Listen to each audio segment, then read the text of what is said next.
Very good morning, students. How are you? I hope all of you will be fine. I am your science teacher and today I am going to teach you science of class 7th. And today we continue chapter 8, weather, climate and adaptations of animals. And today we discuss part 3rd. So now see in the book.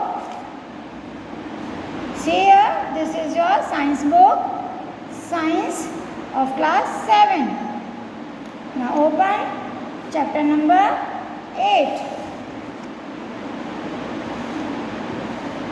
Now see, this is the chapter number 8, weather, climate and adaptations of animals. So part 3rd, we start from page number 69. So open page number 69 and we start from here, the tropical region. So let's start. The tropical region has generally a hot climate because of its location around the equator. जो tropical region है वो equator के नज़दीक है, इसलिए वहाँ पर गर्मी ज़्यादा होती है, वहाँ वो एरिया हॉट है.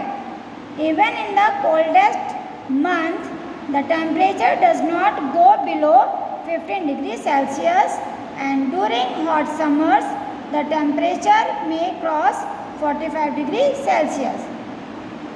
गर्मियों में बच्चों वहाँ का टेम्परेचर 45 डिग्री सेल्सियस से भी ऊपर चला जाता है और विंटर सीजन में वहाँ का टेम्परेचर 15 डिग्री सेल्सियस से नीचे नहीं रहता, मतलब 15 डिग्री सेल्सियस तक रहता है, उससे कम नहीं होता. इतनी गर्मी रहती है वहाँ पर.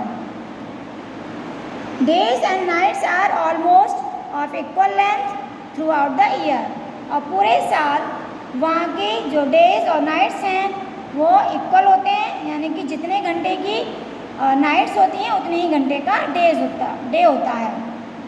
तो डे और नाइट इक्वल होते हैं. These regions get plenty of rainfall. यहाँ पे बस बहुत ज़्यादा बरसात होती है. An important feature of this region is, और इस जगह की मुख्य खासियत क्या है कि ट्रॉपिकल रेन फॉरेस्ट, यहाँ पे जो हैं बहुत सारे जंगल हैं. Tropical rain forest are found in western Ghat and Assam in India. और जो ट्रॉपिकल रेन फॉरेस्ट है वो हमारे इंडिया में वेस्टर्न घाट और आसाम में पाए जाते हैं. ये हमारे साउथ ईस्ट एशिया में, Central America and Central Africa. Because of the continuous warmth and rain this region supports wide variety of plants and animals. जैसा कि मैंने अभी आपको बताया कि यहाँ पर गर्मी बहुत ज़्यादा रहती है और बरसात भी अच्छी खासी होती है, इसलिए यहाँ पर प्लांट्स और एनिमल्स की बहुत ज़्यादा वैरायटी मिलती हैं. Generally monkeys, apps, gorilla, Lions, tigers, elephants, leopards, lizard, snake, birds and insects live in these forest. तो ये सभी एनिमल्स यहाँ के जंगलों में पाए जाते हैं, यानी कि रहते हैं. And highly suitable for supporting an enormous number and a variety of animals. और यहाँ पे इनकी बहुत ज़्यादा वैरायटी पाई जाती हैं. There are large number of variety of animals living in these forest. Therefore there is intense competition for food and shelter. यहाँ पे अगर एक एनिमल है तो उस एनिमल की बहुत ज़्यादा वैरायटीज़ मिलती हैं, इसलिए यहाँ पर फूड के लिए कंपटीशन रहता है. क्योंकि बच्चों यहाँ पे आप एनिमल्स की तो मतलब जो नंबर्स हैं वो बहुत ज़्यादा हैं, तो उनको फूड की भी ज़्यादा ज़रूरत होगी, तो फूड के लिए बहुत ज़्यादा कंपटीशन रहता है. See this picture is of red eyed frog. ये एक फ्रॉग है. आपने ऐसा फ्रॉग हमारे इंडिया में देखा है? नहीं देखा होगा. तो ये फ्रॉग की वैरायटी है. तो many animals live on trees बहुत सारे एनिमल्स पेड़ों पर रहते हैं। रेड आइड फ्रॉग, ये जो आपको पिक्चर दिखाई दे रही है, ये frog has developed sticky pads on it feet to help to climb trees on which it lives. ये इनके जो पैर होते हैं बच्चों, ये चिपकने वाले होते हैं, स्टिकी होते हैं, जिससे कि ये पेड़ों पर इनको चढ़ने में हेल्प होती है और ये पेड़ों पर रहते हैं। Monkeys have long tails for grasping branches। जो यहाँ के बंदर हैं उनकी टेल यानी पूँछ बहुत लंबी होती है, जिससे कि उनकी पूँछ जब वो पेड़ों पर चढ़ते हैं तो ब्रांचेस को पकड़ने में उनकी जो टेल है वो हेल्प करती है। Their hands and feet are such that they can easily hold on the branches। और उनके हाथ और पैर इस तरह से बने हुए होते हैं कि वो आराम से पेड़ों की ब्रांचेस को, जो ट्रीज़ हैं उनकी ब्रांचेस को इजीली पकड़ सकें। सो दे लिव ऑन ट्रीज, इसलिए ये भी पेड़ों पर रहते हैं। तो रेड आई फ्रॉग भी पेड़ों पर रहता है और जो मंकी है ये भी पेड़ों पर रहता है।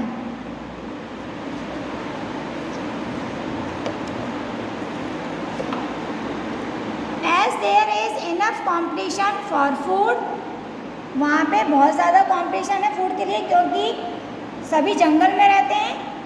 मान लीजिए जैसे मान लीजिए हमारा घर है, ठीक है, मम्मा ने खाना बनाया 4 लोगों के हिसाब से। अब घर में आपके कज़न, आपके रिलेटिव सब आ गए, मतलब बहुत ज़्यादा लोग इकट्ठे हो गए।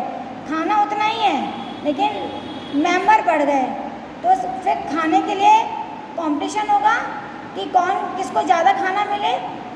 तो इस तरह से इनके साथ भी होता है कि फॉरेस्ट में प्लांट्स हैं और इनकी काउंटिंग नंबर बहुत ज़्यादा होते हैं, तो फूड के लिए ये आपस में इनका कंपटीशन रहता है कि किसे फूड मिले और किसे कौन रह जाता है।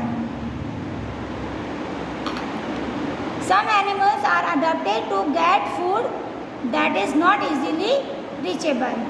और कुछ एनिमल्स ऐसे होते हैं जिन्हें फूड नहीं मिल पाता। Good example of bird is toucan. तो एक बर्ड है toucan, which possesses a long large beak, जिसकी जो बीक है वो लॉन्ग होती है, लंबी होती है और बड़ी होती है। This helps a toucan to reach the fruits on branches.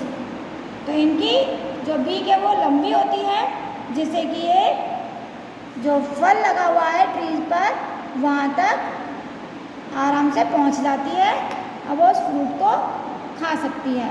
देखो ये है टुकन, इसकी देखो बीक कितनी लंबी है और बड़ी भी है।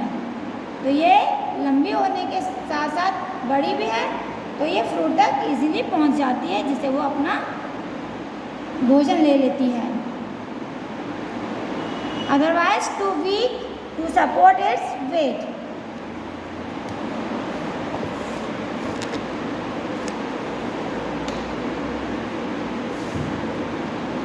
Many tropical animals have sensitive, यहाँ पर पाए जाने एनिमल्स कुछ सेंसिटिव होते हैं।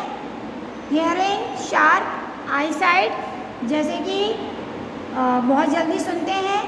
शार्प आईसाइट, दूर तक देख लेते हैं। थिक स्किन, इनकी स्किन बहुत मोटी होती है। And a skin colour which helps them to camouflage by the blending with the surroundings.